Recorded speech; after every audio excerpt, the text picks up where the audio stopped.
प्रणाम आचार्य जी। आचार्य जी, थोड़ा स्वार्थपूर्ण प्रश्न है आज मेरा और बहुत ज़रूरी है मेरे लिए खासकर।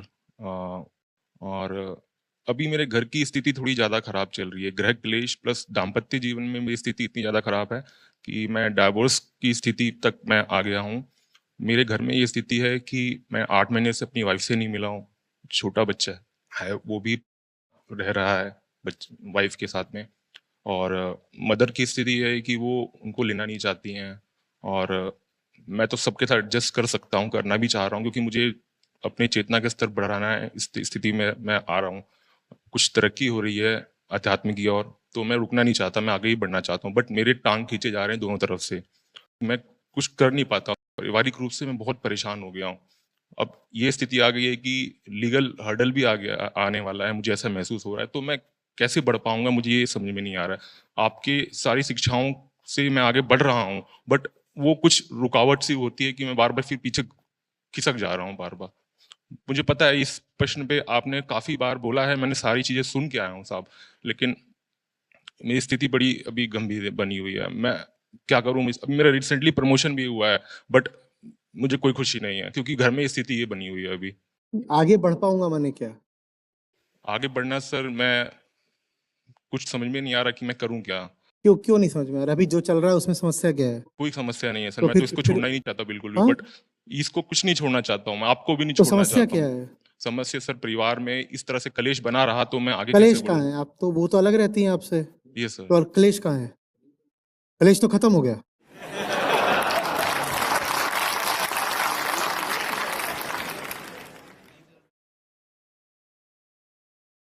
लीगल हर्डल माने क्या? हर्डल तो होता है बाधा।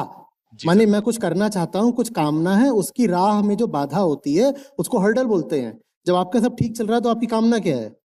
कामना तो होनी नहीं चाहिए, सब ठीक है तो कामना क्या है? सर वो मुझे जिन छोड़ना चाहती ना। आप अपनी कामना बताओ ना पहले, आपकी क्या मेरी कामना है? कामना बस ये है कि मैं बस जुड़ा रहूं यहाँ से, बस किससे जुड़ रहा हूँ? तो आपसे मैं सर। निकाल थोड़ी रहा हूँ आपको। लेकिन मेरी स्थिति ये आ रही है समस्या कि क्या है? समस्या ये है कि अब मैं उसको लेके आऊं कि नहीं ले आऊं, किसको लेके आऊं? वाइफ को अभी लेके। तो बोला मत लेके आओ। मम्मी बोलती हैं कि एक बार आचार्य जी से पूछ के पहले आओ। आप समस्या बताओ साफ। मदर ने आज बोला है कि आप पूछ के आइए आचार्य जी से, बहुत पूछना सुनते हो क्या, ना। मैं मना करता हूँ? मुझसे पूछ के होता है क्या? वहां कहीं पे एक बटन लगा होता है, अप्रूव्ड बाय आचार्य जी में थोड़ी होता है। जो रजिस्टर कर ले, मेरा क्या है? हाँ, तो समस्या बताइए पहले। समस्या सर यही है कि अब मैं कुछ आपका बढ़ नहीं पा प्रमोशन हो गया है, कोई समस्या है? रहा। नहीं सर, कोई आप गीता से जुड़े हो, कोई समस्या है? बिल्कुल नहीं तो सर। फिर समस्या क्या है? मैं सर कंसंट्रेट नहीं कर पा रहा हूँ, क्यों नहीं कर पा रहे? समस्या बताइए। क्योंकि वो मेरी टांग खींचते रहते हैं सर। टांग कैसे खींचते? तो दूर है। सर उसी समय ऐप पे मैं सुन रहा हूँ आपके हाँ, फोन आते रहते तो हैं। फोन तो आ रहा, साइलेंट पे कर दीजिए, बंद कर दीजिए, कुछ कर दीजिए। समस्या क्या है?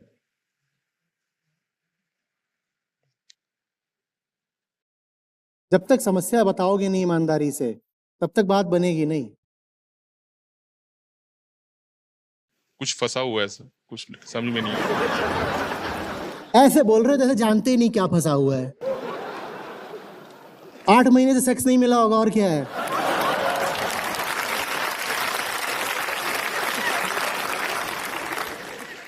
इधर उधर की बातें दुनिया भर की।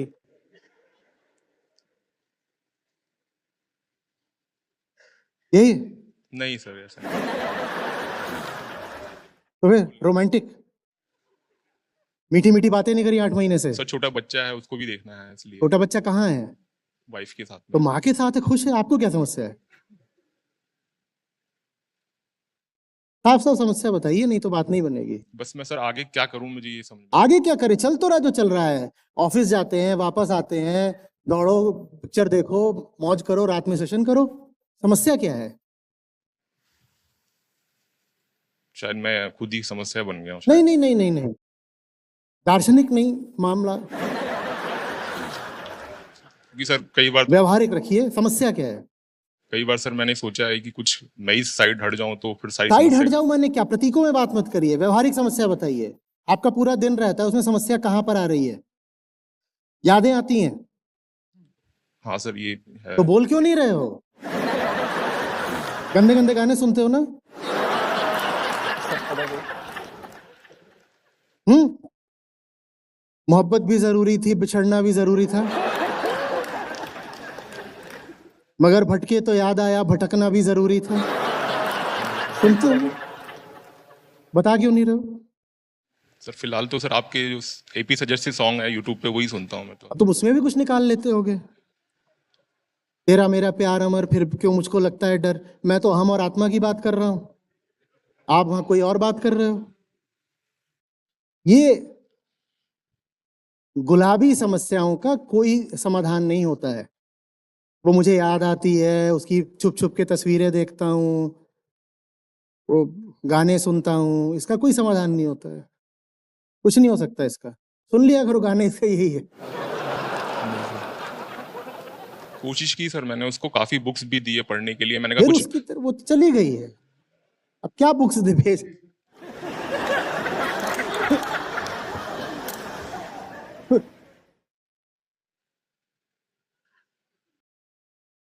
आपको नहीं स्वीकारा, आपकी बुक्स को स्वीकार रही है। होता है कभी ऐसा? किस मुगालते में हो?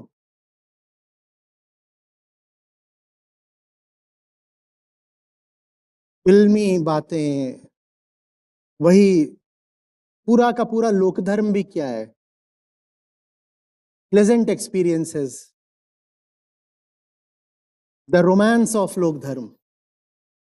फिर ऐसा होता है, फिर ऐसा होता है, फिर एक जोड़ी बनती है और उस जोड़ी में दोनों एक दूसरे के लिए होते हैं। क्या मतलब कैसी बातें कर रहे हो यार। फिर वो बिछुड़ जाती है तो एक अलग स्टीरियोटाइप, एक अलग टेम्पलेट एक्टिवेट हो जाता है। उसमें शराब वराब भी पी जाती है, गंदी गंदी गजलें और ऐसे गाने सुने जाते हैं।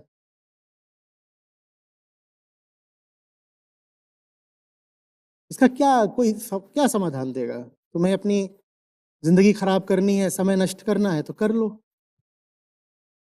कितना भी इसमें समय लगा सकते हो, कोई अंत नहीं है। कोई शारीरिक काम हो तो शरीर थक भी जाता है। मन तो अतल कुआं है, उसमें कितना भी आप शायरी डाल दो, रोमांस डाल दो, भावनाएं डाल दो, रील्स डाल दो, यही सब होता है। वो थोड़ी कभी भी भरता है। और ये सब कितना प्रिडिक्टेबल है ना। जो जिसको बहुत प्यार से घर लेके आए होते हैं, जब वो चली जाती है छोड़ छाड़ करके और अपना रौद्र रूप दिखा देती है, तो फिर वो अलग आते हैं कि वो तो कितने मासूम थे, क्या से क्या हो गए देखते देखते। और बार बार सुन रहे हैं उस रील को लूप में, क्या से क्या हो गए देखते देखते। लगता है बिल्कुल मेरे लिए ही तो गाई गई है, आपके लिए भी गाई गई है। वो पूरी मानवता के लिए गाई गई, क्योंकि ये सबकी कहानी है, क्योंकि ये एक अनिवार्य दुष्चक्र है जिसमें आप फंसोगे ही फंसोगे। आप जैसे पैदा होते हो और जैसे ये पूरा सामाजिक ढर्रा है, तो इसीलिए वो चीजें सब पर लागू हो जाती हैं। हाँ, किसी पर 25 की उम्र में, किसी पर 45 की उम्र में, किसी पर हो सकता है 55, 65, 105 की उम्र में। अभी तो आ रहा है एक बड़े अभिनेता का 40 साल के बाद अब भारत में उसका डाइवोर्स हो रहा है।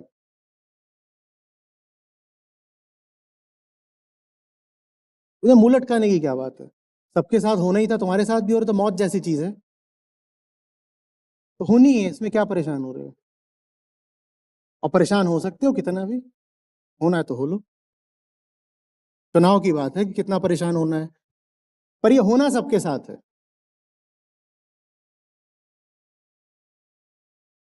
जिनके साथ ऊपर ऊपर से नहीं हो रहा, उनके साथ अंदर अंदर से हो गया है। आप 8 महीने के वियोग में परेशान हो रहे हो। ऐसा भी हो सकता है कि एक ही घर, एक ही कमरे, एक ही बिस्तर में 8 साल से रहते हो, तो भी वियोग पूरा पूरा हो। उनकी व्यथा और गहरी होती है। पर ये होना सबके साथ है, चाहे स्थूल चाहे सूक्ष्म। इसमें कोई एक्सेप्शन नहीं होता, ये नियम है।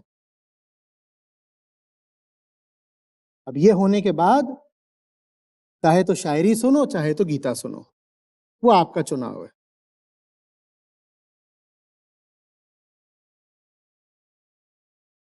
सारी बात। हम्म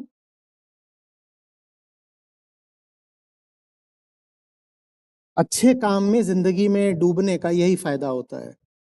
ये जो भावनात्मक दलदल होती है ना, ये खा जाएगी नहीं तो कोई इससे नहीं बच सकता। और इंसान पैदा हुए हो तो कोई ऐसा नहीं होगा जिस पर भावनाओं के जख्म ना हो, कोई ऐसा हो ही नहीं सकता। जिंदगी इसलिए नहीं होती है कि आपको बहुत सुख देगी, जिंदगी तो जख्मी देती है। वो आपको सब टालते भी रहेंगे, यादें भी आती रहेंगी, जीना दुश्वार होता रहेगा। उसका एक ही तरीका है, डट के काम करो, खूब थक जाओ, सो जाओ। और काम के बाद भी ऊर्जा मिली है तो रैकेट उठा के जा करके फोड़ फाड़ दो, कोर्ट को भी, नेट को भी, सब तोड़ ताड़ दो, एकदम टूट जाओ, जाके सो जाओ।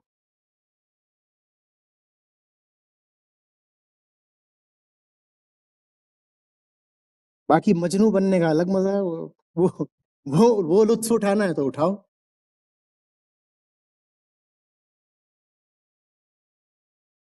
मेरे ख्याल से हीर रांझा का है, उसमें अभिनेता राजकुमार, ये दुनिया ये महफिल मेरे काम की नहीं। क्या गजब का पिक्चराइजेशन है, अच्छा खासा आदमी बिल्कुल उसमें बाबा बन जा रहा है। एक गाने के अंदर अंदर 5 मिनट के गाने में उसका पूरा रूपांतरण हो जा रहा है। तो चाहो तो वो सब भी कर सकते। जिंदगी तुम्हारी है, पूरी स्वाधीनता है, बर्बाद करना चाहो तो पूरी छूट है। क्यों भाई?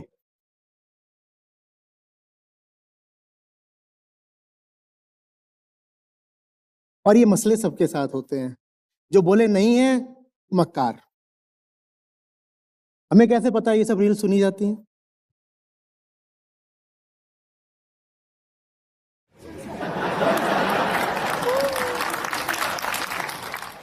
सबके साथ होता है।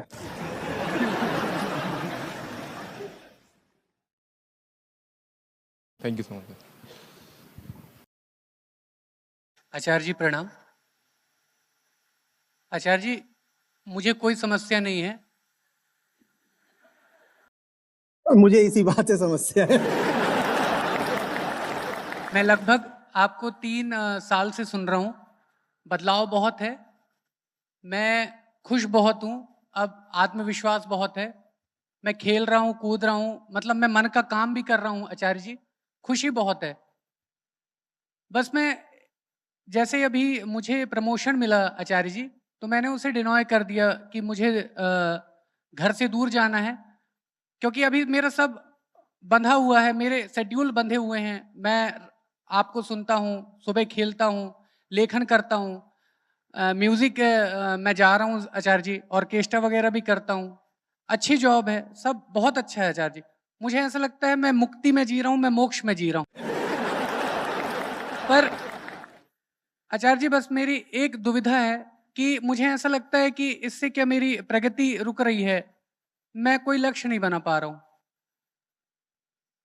मैं, ये समस्या नहीं, ये दुविधा है, मैं क्या करूं? बस नौकरी इतना। क्या है, सरकारी है ना? हाँ, पर मैं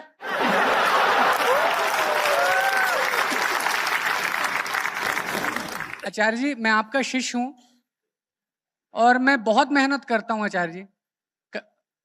यहां तक कि फीडबैक भी आते हैं कि आप प्राइवेट जॉब में हो। मैं बहुत मेहनत करता हूं, बस मैं खुश बहुत हूं। बस दुविधा यही है कि क्या मेरी प्रगति रुक रही है इससे, मैं बस इतना, मैं द्वंद में हूं ऐसा, बस। बेटा, दुनिया में जब भी प्रगति होती है वो किसी बाधा के विरुद्ध होती है ना। आप पहाड़ चढ़ते हो, उसे बोलते हो आरोहण है, एसेंशन प्रगति है, क्योंकि आप गुरुत्वाकर्षण के विरुद्ध जा रहे हो। कोई बाधा तो होनी चाहिए सर्वप्रथम प्रगति के लिए, अन्यथा उसे गति बोलते हैं। बस बाधा कुछ नहीं है, ऐसे ऐसे चल रहे हैं, उसे बोलते हैं गति। तो प्रगति और अगति में कुछ तो अंतर होगा। प्रगति माने क्या होता है? जब नीचे खींचने वाली बाधा के विरुद्ध गति करी जाए। आपके पास तो कोई बाधा ही नहीं है, मस्त नौकरी है, पेट भरा हुआ है, खेलते हैं, कूदते हैं, संतूर बजाते हैं, सो जाते हैं, तो फिर इसमें जब कोई बाधा ही नहीं है तो प्रगति कहां से होगी? इलेक्ट्रिकल इंजीनियर कोई है यहाँ पे? एक सर्किट है जिसमें रेजिस्टेंस ही नहीं है, उस सर्किट का क्या होगा? फूक जाएगा फट से। जब बाधा ही नहीं है तो करंट भी नहीं बह सकता। कितनी अजीब बात है। हम उसको नाम देते हैं रेजिस्टेंस, पर क्या वो रेजिस्टेंस है? वो तो एनेबलर है। एक रेजिस्टेंसलेस सर्किट हो तो फूक जाएगा। हम रेजिस्टेंस इसीलिए मिनिमाइज करते हैं। इलेक्ट्रॉनिक्स, जीरो रेजिस्टेंस की जो अवस्था होगी वो बड़ी गड़बड़ होती है। मिनिमाइज तो हम करना चाहते हैं ताकि लॉसेस ना हो, पर जीरो रेजिस्टेंस। इसी तरीके से हम इस पे चलते हैं, हम बोलते हैं फ्रिक्शन है।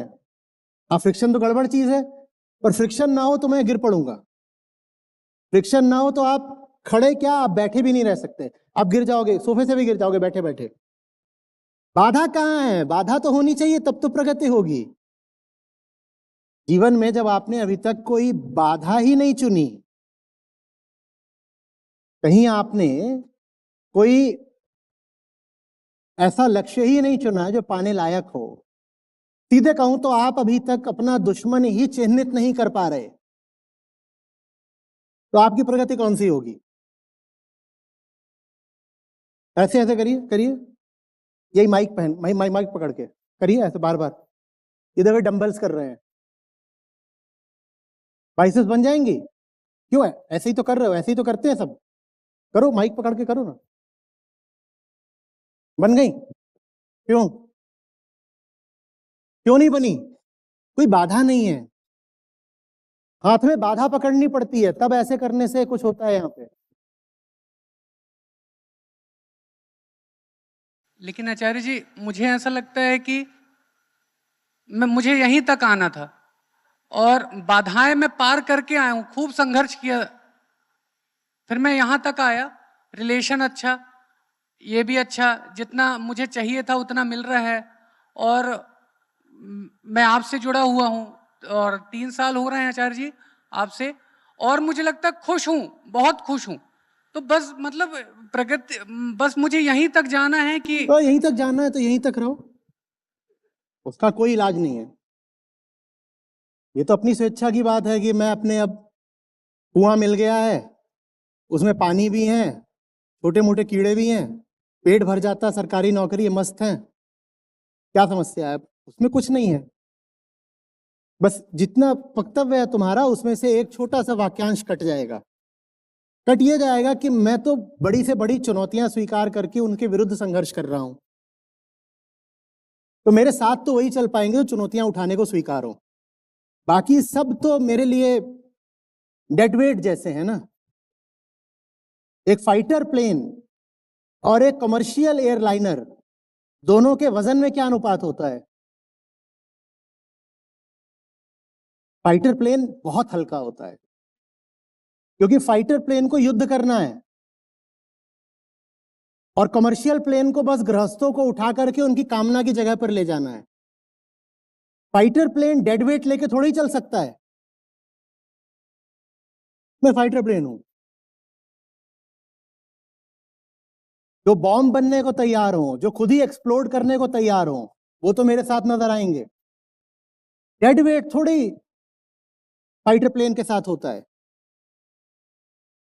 आपको कहना है कि सब ठीक है, कुछ भी बदलने की जरूरत क्या है, और मैं कह रहा हूं कुछ भी ठीक नहीं है, सब कुछ बदलने की जरूरत है। अब तेरा मेरा मनवा कैसे एक होई रे?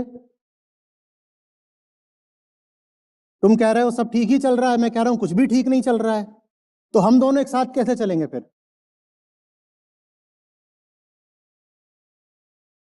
हम्म? तुमको चलना है अधिक से अधिक 700 की रफ्तार पर, मुझको चलना है मार्क 3 पर, हम साथ कैसे चलेंगे बताओ?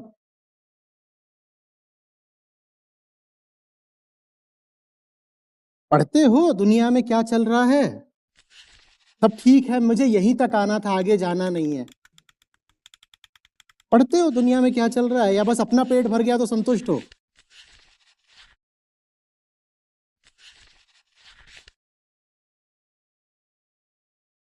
दुनिया के लिए कोई तुम्हारे मन में संवेदना नहीं है। पेट तो मेरा भी भरा हुआ था। आप जिस सरकारी नौकरी में होगे उससे ऊपर की मेरे पास थी। तो मैंने क्यों नहीं कह दिया कि मेरा भी सब अच्छा ही चल रहा है, मुझे क्यों बाहर जाकर के आफत मोल लेनी है, संघर्ष करना है। कुछ करुणा, कुछ संवेदना, कुछ सेंसिटिविटी है दुनिया के लिए कि नहीं है? या बस ये कहोगे कि मेरा सब ठीक चल रहा है? या मैं अपने व्यक्तिगत घर के लिए संघर्ष कर रहा हूं?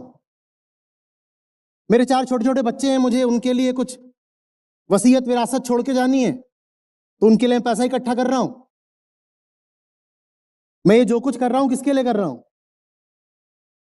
और तुम सारी बातें वो बोल रहे हो, मेरे पास नौकरी है, मेरा ठीक चल रहा है, मैं ऑफिस से मेहनत कर लेता हूं, मैं इससे संतुष्ट हूं, मैं वापस आके गाना सुन लेता हूं, मैं दौड़ भाग कर लेता हूं, फिर मैं गीता सुन लेता हूं, मेरा सब ठीक चल रहा है। ये इतनी जो मेरा मेरा की बात है, इसको अहंकार नहीं बोलते तो क्या बोलते हैं? अहंकार माने क्या? मेरा तो सब ठीक चल रहा है ना, मुझे दुनिया से क्या लेना देना? मेरा सब ठीक चल रहा है। ऑफिस जाते हो, घर से कितनी दूर है ऑफिस? 7 किलोमीटर। 7 किलोमीटर में सड़क पर कोई कुत्ता, गाय, जानवर क्रूरता का शिकार दिखाई नहीं देता क्या? तो कैसे सब ठीक चल रहा है? अंधे होके जाते हो ऑफिस? 7 किलोमीटर में तो बहुत कुछ दिख जाता है, तुमने कुछ नहीं देखा? तो कैसे सब ठीक चल रहा है? किस शहर में जाते हो? सिटी है सर। कौन सी सिटी? जबलपुर, एमपी। जबलपुर।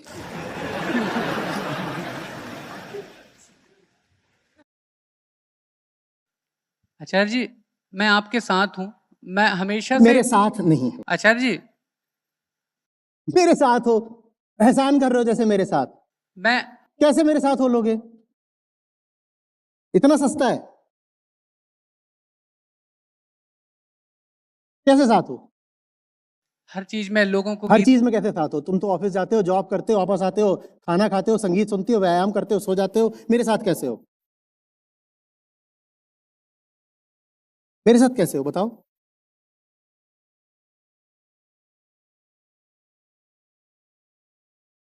क्या और रहे हो? मुझे तो मेरी जिंदगी की लक्ष्य मिल गया है, मंजिल मिल गई है, बहुत मेहनत करी थी, नौकरी मिल गई सरकारी, अब मैं उसमें बहुत खुश हूं। तुम्हें तुम्हारी मंजिल मिल गई है, और मैं कहता हूं कि मैं जिस यात्रा पर हूं उसमें मंजिल अनंत है। मुझे पता है मुझे मरते दम तक मंजिल नहीं मिलनी। मेरे साथ कैसे हो तुम? भाई, मेरा काम उनके लिए नहीं है जो अपनी घर गृहस्थी में संतुष्ट होकर बैठ गए हैं। कल को तुम शादी ब्याह कर लोगे, बच्चे पैदा कर लोगे, और ज्यादा संतुष्ट हो जाओगे। नहीं भी करोगे तो पहले से ही संतुष्ट हो तुम तो। मेरा काम उनके लिए है जिनकी असंतुष्टि रुकने का नाम नहीं ले रही, जिनके दिल में आग लगी हुई है। मेरा काम उनके लिए है जो मस्त है बिल्कुल कि अब तो अपना मोटा बंधा बंधाया सिक्योर पैसा आता है, परेशानी क्या है लाइफ में, चलो हॉबी की तरह गीता भी पढ़ लेते हैं। उनके साथ मेरा थोड़ा चलेगा।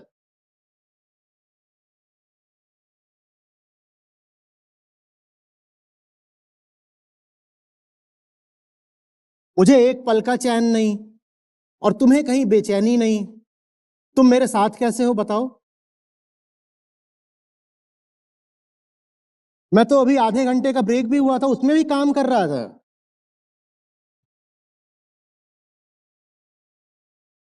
मुझे एक पल का चैन नहीं है, तुम कह रहे हो मुझे कोई बेचैनी, कोई समस्या नहीं है। हम दोनों एक साथ कैसे हैं बताओ?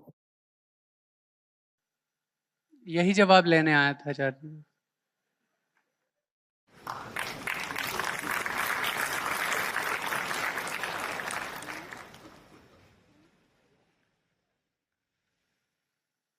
साहब नमस्कार। मैं ज़ाती सवाल पूछना नहीं चाहता था, लेकिन छिड़ गया है तो सर फॉलो अप पूछ रहा हूँ। मेरा बिल्कुल रिवर्स है। करियर में एक लीनियर ग्रोथ लगातार मिलती जा रही है।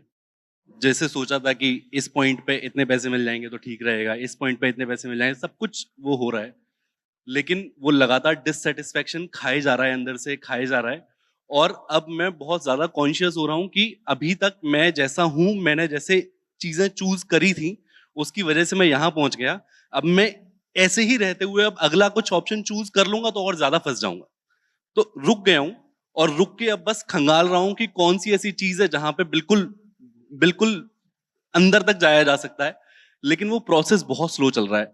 चीजें अंदर तक उतरने का इंतजार कर रहा हूँ कि कॉन्शियसली चुनूं, ना चुनूं, क्या चुनूं, कौन सी परेशानी है जिसमें बिल्कुल झुका जा सकता है, बिल्कुल खत्म हुआ जा सकता है।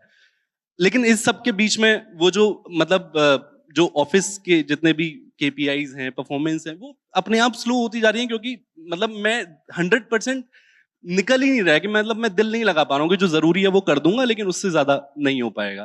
तो मैं बस ये समझना चाह रहा हूँ कि क्या जो दूसरा वाला प्रोसेस है, जो जिसमें बहुत टाइम लग रहा है, जिसमें चूज करने में टाइम लग रहा है, क्या वो किसी तरीके से मैं और कैसे उसमें इम्प्रोवाइज कर सकता हूँ, कैसे बेटर कर सकता हूँ?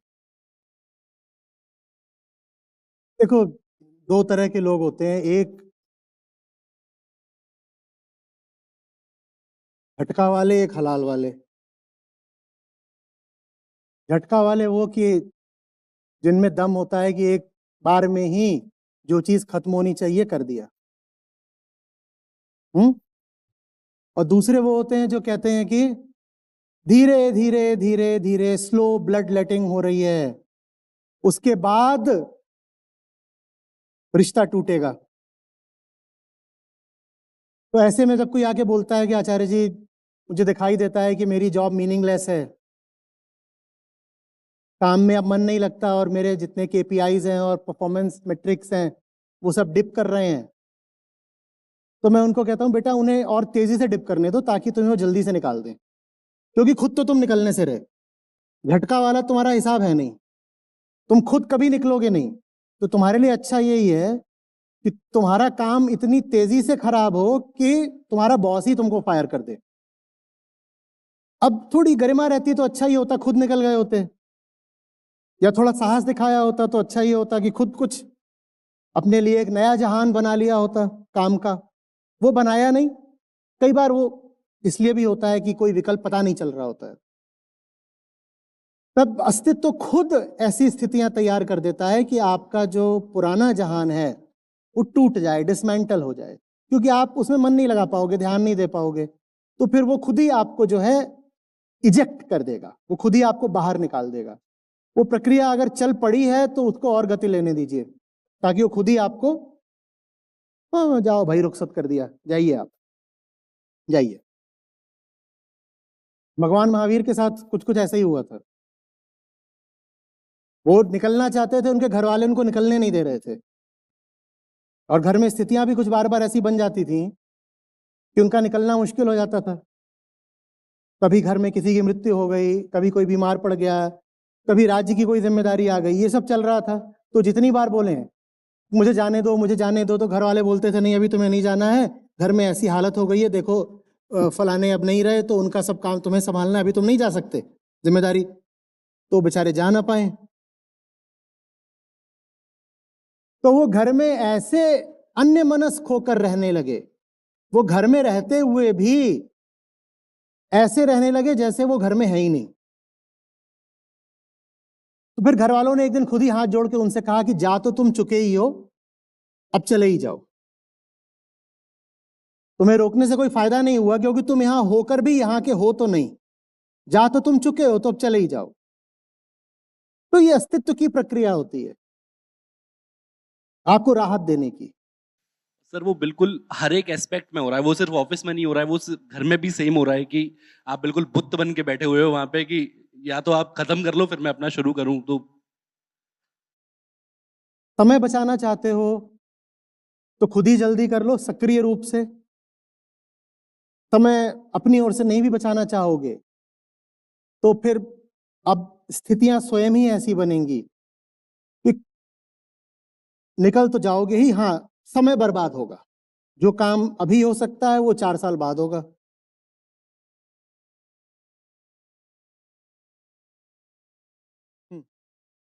पर ये आप सब लोग पक्का समझ लीजिए, कुछ चीजें ऐसी होती हैं जिन्हें देखकर अनदेखा नहीं करा जा सकता। कुछ बातें ऐसी होती हैं जिनको समझने के बाद आप नासमझ बने नहीं रह सकते।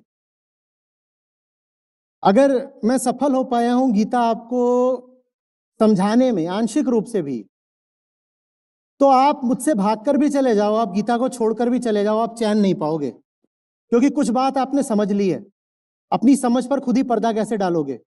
कुछ है जो आपने सुन लिया है, उसको अनसुना कैसे करोगे? तो अब आपकी प्रक्रिया शुरू हो गई। मेरी संवेदनाएं, मेरा शोक संदेश आपके साथ है, पर आपकी वो प्रक्रिया तो शुरू करा दी है मैंने। अब वो प्रक्रिया आपके ऊपर है कि जल्दी से पूरी कर लेते हैं झटका दे करके, या धीरे धीरे आप कहते हैं कि रक्त बहता रहे और पेनफुल प्रोलॉन्ग्ड डेथ होगी। मेरी आमतौर पे जो स्टाइल रहती है वो ये रहती है कि करो करो करो करो, बर्दाश्त करो, और जब एकदम स्पष्ट हो जाए कि हो गया, तो फिर एक झटके में अचानक, बिना सूचना, बिना चेतावनी के समाप्त। कोई मुझसे भी ज्यादा साहसी हो तो वो और जल्दी भी समाप्त कर सकता है। लेकिन ये पक्का समझ लीजिए कि अंधेरे कमरे में थे आप और सोच रहे थे कि सब पकवान ही पकवान पड़े हुए हैं जमीन पे और चाट रहे थे। सिर्फ 3 सेकंड के लिए कमरे में रोशनी हो गई, सिर्फ 3 सेकंड के लिए, और फिर उतना ही घुप अंधेरा हो गया जितना पहले था। पहले घुप अंधेरा था, जमीन पे आप चाटे आ रहे थे कि पकवान पड़े हैं। 3 सेकंड की रोशनी हुई, उसने दिखा दिया कि जमीन पर टट्टी पड़ी हुई है। और फिर उतना ही अंधेरा हो गया जितना पहले था। क्या आप चाट पाओगे? कुछ देख लिया, आप अनदेखा कैसे करोगे? गीता 3 सेकंड को भी अगर आ गई है जीवन में, तो उसके बाद गीता कम्युनिटी से दूर भी भाग जाओगे तो वैसे नहीं रह पाओगे जैसे थे।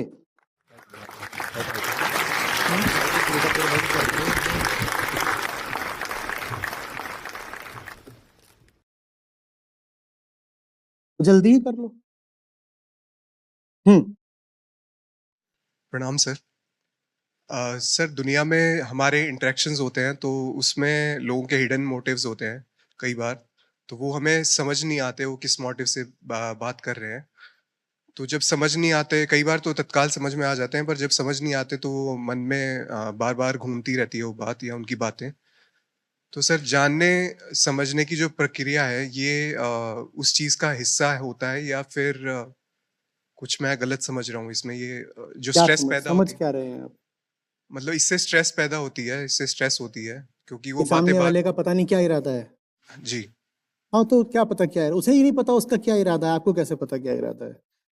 आपको अपने इरादे पता होते हैं, तो आपके सामने जो आपसे व्यवहार कर रहा है उसको अपने इरादे कैसे पता होंगे? किसी को कुछ नहीं पता, पर फिर भी व्यवहार भी चल रहा है, बाजार चल रहा है, कारोबार चल रहे हैं, रिश्ते नाते चल रहे हैं, किसी को कुछ पता थोड़ी है। आपकी कुछ करने की, कर्म की जो प्रेरणा है वो कहाँ से आ रही है आपको पता थोड़ी होता है। आप कर्म के अनुभोक्ता होते हैं, आप कर्म के स्रोत थोड़ी होते हैं। एक्शन का जो पूरा प्रोसेस है, जब वो बिल्कुल अपने एंड पॉइंट, आखिरी मुकाम पर पहुंच रहा होता है, तब आपको उसका पता चलता है। लगभग वैसे कि जैसे कोई बीमारी आपके भीतर बहुत समय से पनप रही हो, 8 महीने से पनप रही थी, पर जब वो बिल्कुल अंत में पहुंच रही है तो आपको उसका सिम्टम पता चलता है। सिम्टम पहले था ही नहीं, बीमारी थी, सिम्टम नहीं था। उसी तरह से कर्म की जो पूरी प्रक्रिया होती है उसका आखिरी सिम्टम होता है कर्म। प्रक्रिया तो उसके पीछे बहुत लंबी है, और जो पूरी लंबी प्रक्रिया है उससे हम अनभिज्ञ होते हैं। इसी को आत्म अज्ञान कहते हैं। हमें नहीं पता कि मेरे भीतर क्या लहर चली जिसके कारण मैंने ये बात बोल दी। मुझे नहीं पता मेरे भीतर क्या लहर कहां से उठी जिसके कारण मेरा मूड खराब हो गया। कोई मेरे सामने कोई प्रस्ताव लेकर आया था, मुझे नहीं पता मेरे भीतर पूरी वो प्रोसेस, वो पूरा जो प्रोसेस है उसके अलग अलग स्टेप्स क्या हैं, मैं नहीं जानता। मुझे बस ये पता है कि उसके आखिरी बिंदु पर आकर मुझे ऐसा अनुभव हुआ, लगा, एक्सपीरियंस हुआ कि मुझे यस बोल देना चाहिए, तो मैंने हाँ बोल दिया। आत्मज्ञान का मतलब है अपनी ही प्रक्रियाओं का स्रोत न होना, बल्कि अनुभोक्ता होना। सोचो कितनी अजीब बात है। हमें ही नहीं पता हमारे भीतर क्या पक रहा है। वो जब पक पुका के बाहर आ जाता है तुम्हें पता चलता है। जैसे एसिडिटी, आपके भीतर बहुत एसिड है, एसिड है, एसिड है, आपको पता कब चलता है? जब डकार आती है और गला जलता है। तो कर्म हमारे और शब्द हमारे और भाव हमारे सब एसिडिटी की तरह होते हैं। वो भीतर पक रहे होते हैं, पक रहे होते हैं, हमें नहीं पता होता। फिर जब वो ऐसे रिफ्लेक्स आता है और गला जलता है तो पता चलता है अच्छा ये था क्या, ये था क्या। वैसे ही होता है। आप नहीं जानते कि आपको कोई कपड़ा क्यों पसंद है, आप एक्सप्लेन नहीं कर पाओगे। आपसे मैं इतनी देर से पूछता रहा समस्या बताओ, आप बता ही नहीं पाओगे। आप अनुभव करते हो, जानते नहीं हो। और मैंने इतनी बार बोला है, अंडरस्टैंडिंग एंड एक्सपीरियंसिंग ये दो बहुत अलग अलग बातें हैं। ठीक वैसे जैसे हम दुनिया भर की चीजों को एक्सपीरियंस करते हैं, जानते तो कुछ है नहीं, वैसे ही हमारे भीतर भी जो चल रहा है हम उसको भी बस एक्सपीरियंस करते हैं, जानते नहीं है। तो सर जानने के लिए जो है उसमें और पैनी दृष्टि की जरूरत है और लंबा समय लगेगा, जो उसकी प्रक्रिया है मैं आपको उसी में साथ ले चल रहा हूं। पूरा गीता कार्यक्रम इसीलिए है। जो गीता कार्यक्रम में है ईमानदारी से है, मेरी बात को सुन रहा है, समझ रहा है। फिर बोल रहा हूं, संसार में बेवकूफ नहीं बन सकता। ऐसा नहीं हो पाएगा कि दुनिया आके आपको ठग ले गई। हाँ, इतना जरूर हो जाएगा कि दुनिया के प्रति आप ऐसे हो जाओगे कि कोई आपको ठगने आए, हो सकता है आप खुद ही उससे कहो ले जा, तेरे लिए ये बड़ी कीमत का है, मेरे लिए नहीं है उतनी कीमत यार, ले जा। वैसे तूने मुझे लूटा नहीं है, मैंने तुझे दिया है, ले जा। तो सर इस प्रोसेस में स्ट्रेस टेंशन ये सब भी स्ट्रेस इंक्लूड टेंशन से कोई फायदा नहीं है, क्योंकि नहीं समझ में आ रहा तो स्ट्रेस लेने समझ में तो नहीं आ जाएगा। और समझ ऐसी चीज नहीं है कि खट से हो जाना है, अभ्यास करना पड़ता है।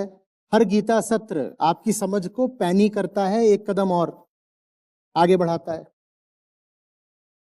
तो ये कहना कि मुझे अभी नहीं आ रहा, अभी नहीं आ रहा, भाई वक्त लगेगा, वक्त लगेगा। बहुत पुराना जेनेटिक क्लटर है और सोशल कंडीशनिंग है, वो साफ होने में वक्त लगता है, लेकिन प्रमाण आने शुरू हो जाते हैं कुछ महीने में ही।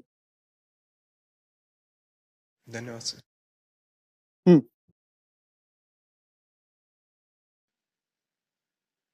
Sir, this also happens with me too, but now I am in college, so I have a friend अगर group. अगर हो सके तो हिंदी में बात करें, बहुत सारे लोग हैं जो सर चाहेंगे। ये थोड़ा सा मेरे साथ भी होता है, तो मतलब अब तो मैं कॉलेज में हूँ तो I have to engage with my friends, क्योंकि हम्म। अगर मेरे को थोड़ा कुछ पता चला है तो आई वांट कि मतलब वो भी समझे चीज। बट बहुत बार ये होता है कि एक ग्रुप मेरा कॉलेज में दोस्तों का है जिनके साथ मैं ऐसी बातें करता हूँ एंड दे अंडरस्टैंड और वो समझते भी हैं। बट कुछ ऐसे जिनके सामने जब ऐसी बात करता हूँ उनको ऐसा लगता है कि क्यों यार बोल रहे आप ना उस समस्या को लेके आ रहे हो जिसके बारे में मैं कम से कम 50 बार पहले बोल चुका हूं। आप गलत ये नहीं कर रहे हो कि आप समझाना चाहते हो, आप गलत ये कर रहे हो कि आप मात्र 5, 7, 10, 15 चुनिंदा लोगों को समझाना चाहते हो, और उनको इसलिए समझाना चाहते हो क्योंकि उनको नहीं समझा पाए तो आपके स्वार्थों पे चोट पड़ जाएगी। मुझे समझाना था तो मैं क्या अपने बस यार दोस्तों को या परिवार वालों को समझा रहा था? आप बैठे हुए हैं लोग अभी भी नहीं समझते। मैं अगर इसी में रुक गया होता कि ये समझेंगे उसके बाद आप तक आऊंगा, तो मेरी तो यात्रा शुरू भी नहीं होती।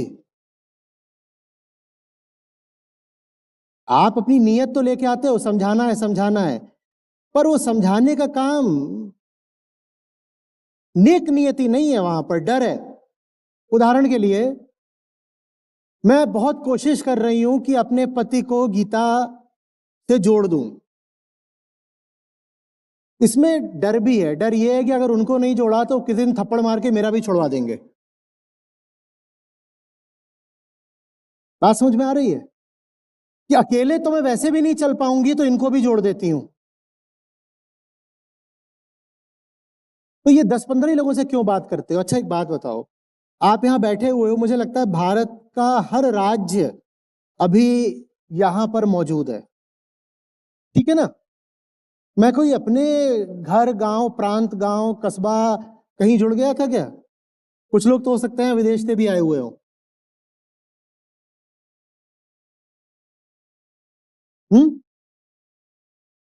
आपको मालूम है कितने लोगों तक बात पहुंचती है तब जाकर के एक कन्वर्जन होता है? कन्वर्जन से आशय कि वो व्यक्ति रुचि दिखाता है। एक वीडियो है, उसको हम सोशल मीडिया पर दिखा रहे हैं कि कितने लोगों तक वो वीडियो पहुंचाना पड़ता है तब जाकर के कोई एक व्यक्ति क्लिक करता है। कितने लोगों तक पहुंचाते हैं कम से कम? हाँ, हजारों लाखों तक जब हम पहुंचते हैं तो एक व्यक्ति देखता है, फिर उसमें तुम 100 गुना और जोड़ दो तो एक व्यक्ति होता है जिसकी रुचि आती है, फिर और उसमें 100 गुना जोड़ दो तब जाकर के, और 100 गुना ही नहीं, फिर 4 साल और जोड़ दो तब व्यक्ति एक जाकर के यहां गीता सत्रों में आता है। पूरे देश को हमने खंगाल मारा है तब जाके आप इतने लोग इकट्ठा हो पाए हो। हम अपने मोहल्ले में ही प्रयास करते रह जाते कि इन्हीं सबको बदलेंगे, तब तो हो चुका था। आज यहाँ पे कोई असम से भी बैठा होगा, कोई गुजरात से भी बैठा होगा, नागालैंड मणिपुर वाले भी मौजूद हैं, अरुणाचल से भी हैं, दक्षिण से भी हैं, कश्मीर से भी हैं। वो कैसे आ गए? क्योंकि रुक नहीं गए थे कि बस इसी को कन्वर्ट करना है। बस इसी को क्यों कन्वर्ट करना है? निश्चित रूप से फिर मेरी कोई आसक्ति है, कोई ऑब्सेशन है कि मैं इसी को कन्वर्ट करना चाहता हूं। मैं इसी को क्यों करूं? भाई वो नहीं सुन रहा तो अगले पे चलो ना, वो नहीं सुन रहा तो अगले को सुनाएंगे। तुम्हें नहीं चाहिए तो मत लो। ये कहां की बात है कि मैं पिछले 18 महीने से मम्मी को गीता से जोड़ने की कोशिश कर रही हूं। अरे मम्मी को नहीं जोड़ना, मम्मी तुमसे पुरानी है, तुम नहीं थी तब भी मम्मी थी। मम्मी की भी है अपनी भाई, तो इच्छा बोलो माया बोलो, उसे नहीं जोड़ना तो नहीं जोड़ना। तुम काहे के लिए वहां डेरा डाल के बैठ गई हो कि मम्मी को ही जोड़ना है? इतने प्रयास में तो तुमने न जाने कितनों को जोड़ दिया होता। अब आपको खुद से सवाल यह करना चाहिए कि आपको मम्मी को ही क्यों जोड़ना है। मैं नहीं कह रहा कि मम्मी को मत जोड़ो, मम्मी पर भी प्रयास कर लो, पर जब दिख जाए कि मम्मी नहीं ही जुड़ना चाहती तो मम्मी पर ही प्रयास करते रहोगे क्या? ये बहुतों की कहानी है। जब भी बात आती है लोगों को गीता से जोड़ने की, मैंने तो जोड़ा था पर मेरे वाले बोलते हैं कि मैं नहीं सुनूंगा।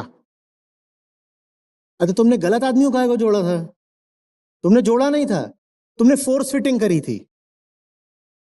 जोड़ने में और फोर्स फिटिंग में अंतर होता है। फोर्स फिटिंग जानते हो? जो जुड़ सकता ही नहीं उसको जबरदस्ती जोड़ना, और इस चक्कर में जो जुड़ सकता था उस पर प्रयास ही नहीं करा। ये कोई छोटी मोटी चीज नहीं है जो मैं आपको बोल रहा हूं ना। ये जो अभी आपको बात बोल रही है सरल करके बोल दी है, नहीं तो ये जो बात है ये उपनिषदों का उपनिषद है। ये उच्चतम ग्रंथों को जैसे एक बूंद में समेट दिया जाए वैसा सार है। सब थोड़े ही इसके लायक हो जाते हैं। मैं आप तक आसानी से ले आया हूं तो आपको लगता है कि चीज भी सस्ती है। ये बहुत महंगी चीज है और सब इसके लायक नहीं होते। जब सब इसके लायक नहीं होते तो अपने आसपास वालों पर ही आप क्यों प्रयास करना शुरू कर देते हो? अरे वो इसके लायक नहीं है, वो नहीं सुनेंगे, उनसे हजम ही नहीं होगी ये बात। जाओ उसको ढूंढो जो सुन सकता है, उसको लेकर के आओ। और आसपास वालों पे ज्यादा प्रयास करोगे तो आप तो उनको यहां नहीं ला पाओगे, वो आपको बाहर और खींच लेंगे। 1 दर्जन लोग हों जो डूबने की ठान चुके हैं और वो डूबे ही जा रहे हो, और एक आदमी हाथ दे दे कि उन्हें खींचे, तो क्या होगा? जल्दी बोलो क्या होगा? 13 डूबेंगे, 12 नहीं। जो ठान ही चुका है कि, इतनी बार आपको बोला चेतना माने चुनाव। जबरदस्ती किसी से कुछ नहीं कराया जा सकता, और मुक्ति तो किसी को जबरदस्ती दिलाई ही नहीं जा सकती। जो खुद ठान चुका है कि उसे भावबंध में ही रहना है, उसे मुक्ति चाहिए ही नहीं, उसको बेड़ियों में ही जीवन बिताना है, उसको आप जबरदस्ती आजाद कर दोगे क्या? बस वो फिर आपकी आसक्ति है कि अब मेरी पत्नी, मेरा पति, मेरी मां। ऐसे नहीं होता। श्री कृष्ण ने गीता अपने किसी रिश्तेदार को सुनाई थी? हाँ, अर्जुन से रिश्ता था पर दूर का था। या श्री कृष्ण ने यह कहा था कि अपने ही पुत्र को सुनाऊंगा, अपनी ही पत्नी को सुनाऊंगा? ये करा था क्या? जो काबिल हो उसको सुनाई थी ना, अपने ही घर में थोड़ी हो जाता है काम।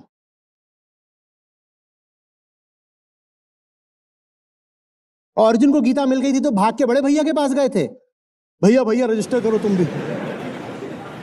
भैया बोले हम पहले से धर्मराज हैं, भागे यहां से, हम सब जानते हैं। तो अर्जुन ने तकलीफ भी नहीं उठाई, बोले ये तो पहले ही सब ज्ञाता है, इनको कुछ नहीं बताएंगे। जो पहले से ही बहुत जानता हो उसको कुछ बताने से फायदा नहीं। और अपने घर वालों पर प्रयास करना हमेशा टेढ़ी खीर रहा है। वो आखिरी लोग होते हैं जो समझते हैं। घर की मुर्गी दाल बराबर पुरानी कहावत है। घर का जोगी जोगना आन गांव का सिद्ध। जीसस ने बोला है किसी ज्ञानी को कहीं भी सम्मान मिल सकता है, अपने गांव में नहीं मिल सकता। आप अपने घर में लगे हो, फिर पिटते हो तो मुंह लेके आ जाते हो, हैं मैं क्या करूं, मेरी कोई सुनता नहीं आचार्य जी। आचार्य जी की भी कोई नहीं सुनता। माने ऐसा सा है कि जैसे पोलियो की वैक्सीन लगानी है या कुछ और काम करना है अच्छा दुनिया का, तो घर ही में अपने सबको इंजेक्शन ठोक दिया। अरे उसको लगाओ ना जिसको जरूरत है। दादी को ले जा करके, दादी जरा मुड़ना, पिछवाड़े फट गाली और खाओगे। को नहीं चाहिए भाई।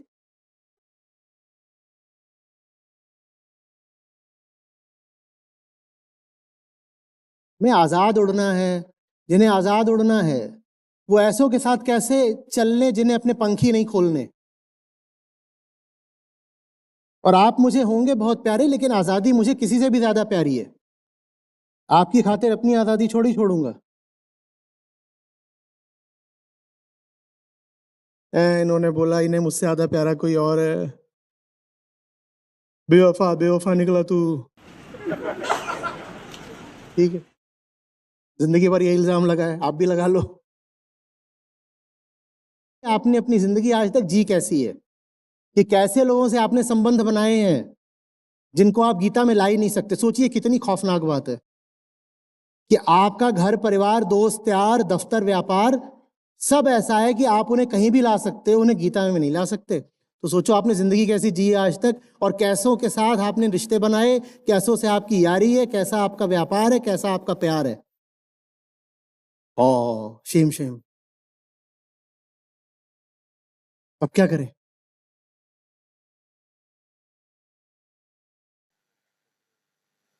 नमस्ते आचार्य जी, मैं आपको पिछले 1 साल से सुन रही हूँ और आपको सुनने से पहले मेरी लाइफ बहुत ही ज़्यादा नॉर्मल थी। मतलब वही स्टडी स्टडी के बाद छोटी सी जॉब, फिर शादी और फिर बच्चे, मतलब इतना ही सीमित था। लेकिन आपको सुनने के बाद मेरा जो दृष्टि है वो थोड़ी बड़ी हुई कि नहीं, लाइफ इससे भी ब्रॉड है। तो पहले ये होता था कि अपनी लाइफ में बिजी थी, लेकिन आपको सुनने के बाद अब ये हो गया है कि जो चेतना देखने का स्तर वो थोड़ा ब्रॉड हो गया है। जैसे समाज में पहले मतलब एनिमल में कितने ज्यादा मतलब लोग उन पे टॉर्चर कर रहे हैं अपने उस नीड के लिए, उन पे कोई ध्यान नहीं था। हमारा एजुकेशन सिस्टम कितना वीक है उस पर भी कोई ध्यान नहीं था। घर में हम अपने ही जो छोटे बच्चे होते हैं उनके एजुकेशन में हम इनडायरेक्टली क्या उनको बता देते हैं, समझा देते हैं, उनका मेंटल कितना हम उसको डिस्ट्रॉय कर देते हैं, ऐसा कुछ नहीं पता था। आपको सुनने के बाद अब ये चीजें मैं फील करती हूँ, देखती हूँ कि हम अपने खुद से उनको कितनी गलत शिक्षा दे देते हैं। अब जब ये चीजें मैं देख पा रही हूँ तो मैं जब उनसे बात करती हूँ इस चीज के बारे में कि आपको ध्यान रखना चाहिए, एनिमल पे नहीं मतलब इतना टॉर्चर नहीं करना चाहिए, थोड़ा आप देखो कि लाइफ इससे भी और ज्यादा ऊपर है, तो वो कहते हैं कि नहीं ये तो नॉर्मल है, ये तो होता ही है, तो सबके साथ होता है, ये सोचने वाली बात नहीं है।